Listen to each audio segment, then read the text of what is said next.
Buenas tardes a todos. ¿Se escucha bien arriba? Quiero agradecer a la Facultad de Relaciones Internacionales y Ciencias Jurídicas y Políticas de la Universidad Jorge Tadeo Lozano por haberme invitado a compartir estos breves instantes con ustedes. Obviamente, en función de mi cargo, tengo algunas cosas que quiero transmitir de manera oficial, pero en función de la juventud del auditorio y lo extraño que es ver a un funcionario de Naciones Unidas, quiero también aprovechar, como ha hecho la decana Springer, para contarles un poco también de mí y para que sepan cómo es que de ser estudiante se llega a ser decano de una facultad porque se quiere ser presidente de la República o funcionario de Naciones Unidas. Yo llevo probablemente la edad de la mayoría de ustedes trabajando en Naciones Unidas. Llevo ya 17 años trabajando en Naciones Unidas. La primera vez, el primer trabajo para Naciones Unidas que se me pidió fue saliendo de mi país natal, Perú, para ir a El Salvador. En El Salvador, durante los años 80, hubo una guerra civil en un territorio que es básicamente del tamaño del departamento de Cundinamarca. En ese territorio, como ustedes podrán imaginar, relativamente pequeño, Estados Unidos y la Unión Soviética en ese entonces, un país ahora desaparecido, pusieron todos sus esfuerzos por derrotarse el uno al otro. Es lo que se llamaba la Guerra Fría. Las guerras de Centroamérica, y en particular la guerra civil de El Salvador, es de lo que se llama o lo que se conoce como las últimas guerras de la Guerra Fría, que como ustedes verán, no fue tan fría en ciertos lugares del planeta. 50.000 personas murieron en El Salvador en la década de los 80. Y al final de esa guerra se abrieron procesos de paz auspiciados por Naciones Unidas. Y uno de los elementos, una de las herramientas de ese proceso de paz fue hacer claridad sobre qué había pasado en la guerra. Y a eso se lo llamó la Comisión de la Verdad. Yo fui invitado a participar de esa primera Comisión de la Verdad. Hoy, hablar de comisiones de la verdad es parte del bagaje de cartas, herramientas, instrumentos, hasta lugares comunes que todos ustedes pueden ver en el abanico de las intervenciones internacionales o de los esfuerzos nacionales. Para hacerlo corto, yo salí porque me invitaron por 3 meses, salí de mi país por 3 meses, se convirtieron en 17 años, nunca volví. De El Salvador fui a Nueva York, de Nueva York a Haití, de Haití a Ruanda, de Ruanda a Colombia hace 11 años, de aquí me fui a Guatemala, de Guatemala otra vez a Haití y aquí estoy de vuelta en Colombia. Un poco para decirles, hay que querer, pero también hay que saber, ver cuáles son las oportunidades para ser, como nos llamamos nosotros, servidores públicos internacionales.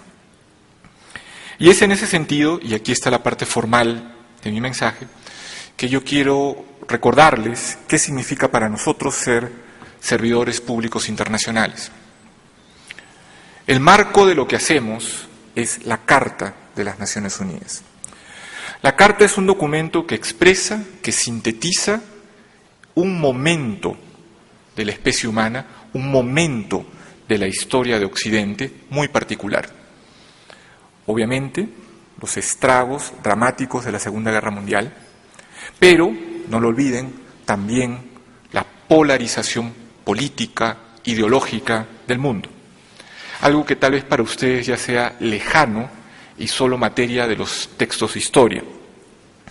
Pero el mundo estaba ciertamente dividido respecto a cómo organizarse y esas divisiones están expresadas en la Carta.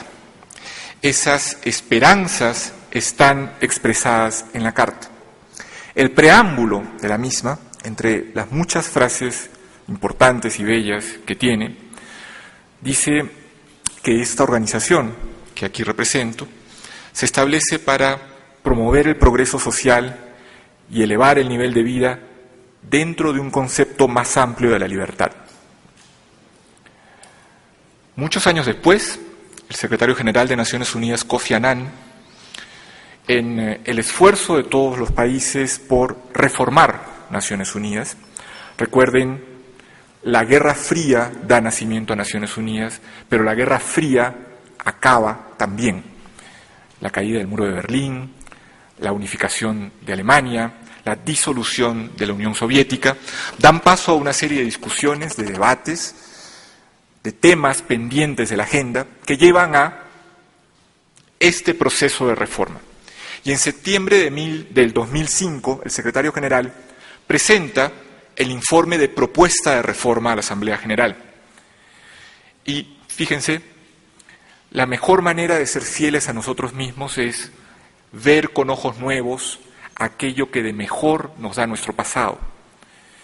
Y Kofi Annan encontró en esa frase que les leí del preámbulo de la carta el título de su informe y lo llamó un concepto más amplio de la libertad.